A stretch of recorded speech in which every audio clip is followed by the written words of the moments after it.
Hey, what's going on, everyone? Justin here, and over the last couple of weeks, a bunch of buddy reads have coalesced around my reading habits and suggestions and on the discords that I'm a part of. And there's been one for philosophy, science, and history, as well as my personal friend group. So I just figured it'd be kind of interesting to let people know about these kind of monstrous books that I'm setting myself up to fail with at the end of the year here. But also, if you want to join in any of them, I'll leave links to those discords down below, and let's just go ahead and get started. So with my personal friend group, I've been sort of trapped into reading yet another monstrous giant early modern European history. So yeah, go shame them. I'm gonna leave some links to some of their channels down below. They are really good channels. Definitely go check them out, subscribe to them, tell them I sent you and all that. I can't feel too bad. I kind of didn't let on that I knew the last book that we planned on was like vaguely a natural history book. It was a natural history and social commentary on Herman Melville's Moby Dick. So that was kind of nature-y. But anyways, like I said, I've been swindled into another European history brick. And this one is Citizens, A Chronicle of the French Revolution by Simon Schama. And from what I understand, this is kind of like one of the two like gold standard histories of the French Revolution. Just from my like kind of cursory looking at, I had heard of it before, but never had, like, I've never really read, I've read books on Napoleon and the Napoleonic era, but not necessarily like on the French Revolution proper. I don't think that I can even recall. And what's interesting, I guess, from my understanding of this book, it's kind of also, it's got the big social history, you know, kind of people's like view of what was going on. But it's from like the middle and upper classes. I think part of his argument, it was sort of a top and down revolution, contrary to like kind of what everyone assumes, like kind of like when I think of the French Revolution, you know, I think it's kind of more like the bottom up kind of thing, and he's like, no, it's kind of more of like in the middle or something.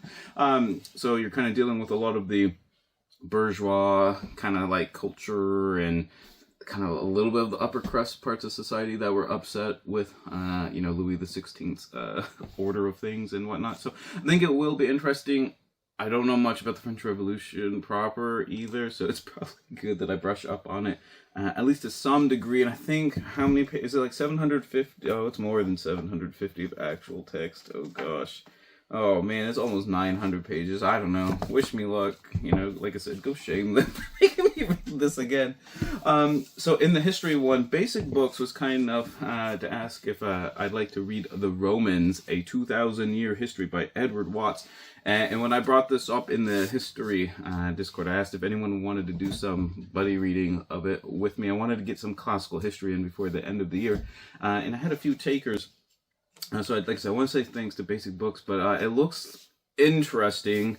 A one-volume history of, I'm assuming, from basically the monarchical period, you know, the regal period of Rome, through the Republic, through the Empire, and then also including the Eastern Empire, the Byzantine Empire, for those who don't know that.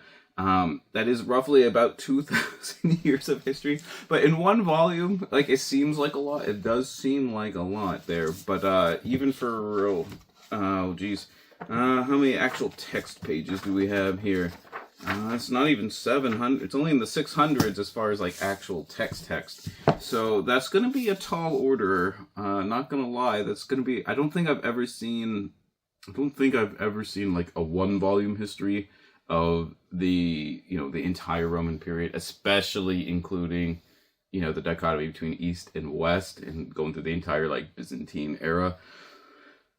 I don't know. I'm kind of skeptical, like, up front. Not gonna lie. That's just a lot to include in one title. But we shall see. I don't know anything about the author, so maybe it will. Maybe it'll be like, you know, just like I guess not a hidden gem. Wouldn't be. Maybe it'll be like a sleeper hit or something. You know, I'm not 100% sure. But if you want to join us for that, we have that one going.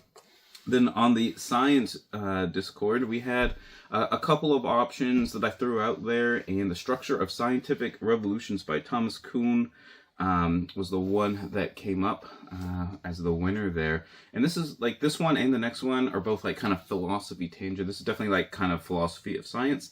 And what this book argues, I think he wrote it in 63 or 62, 64, first somewhere around, anyways, early 60s, I believe. Yeah, it looks like 60, 62.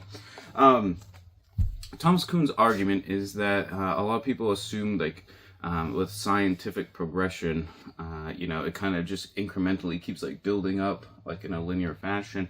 And his argument is, no, that's not really the case. A lot of the day-to-day stuff really doesn't contribute to, like, kind of the paradigm shifts and things. He says, no, it's like a big paradigm shift revolution, just a whole new, like, cohort of thinkers and stuff that bring on, like, a new order with, like, each big, like, kind of stage, and it's a very, like, exponential, rather than incremental, like, on a day-to-day sort of basis.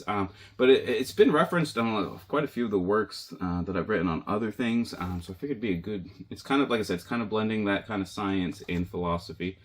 So, like I said, don't know too much about, like, what else is, like, in there for as far as, like, the argumentation goes and stuff, but I'm just glad it's, like, 200 pages rather than 10,000 pages like a few of these other ones. And it is one, like I said, I picked it up a while ago, and I really should have just, like, read it by now, and just haven't. So join us for that if you're so inclined.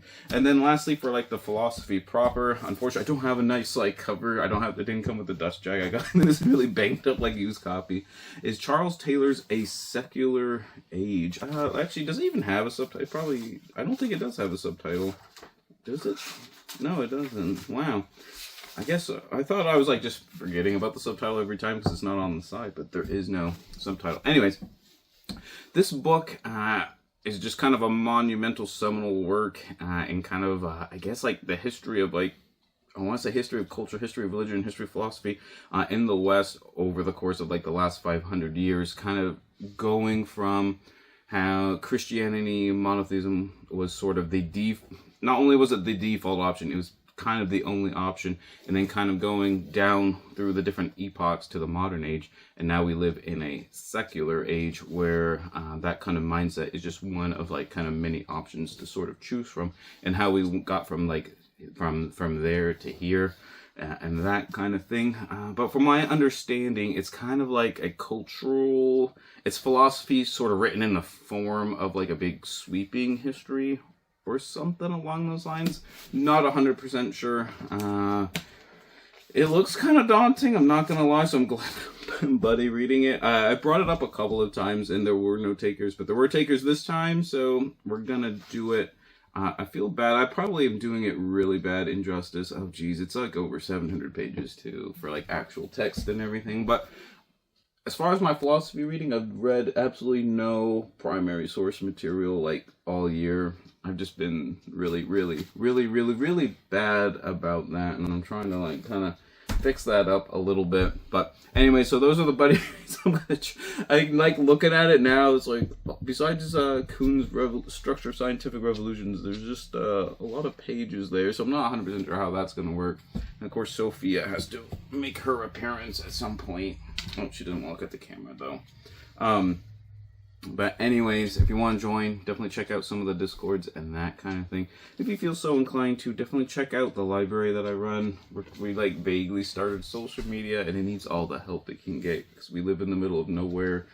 And starting from ground zero sometimes is just a really daunting task. But anyways, hope you enjoyed it. If you like buddy reads or not, always remember, read victoriously.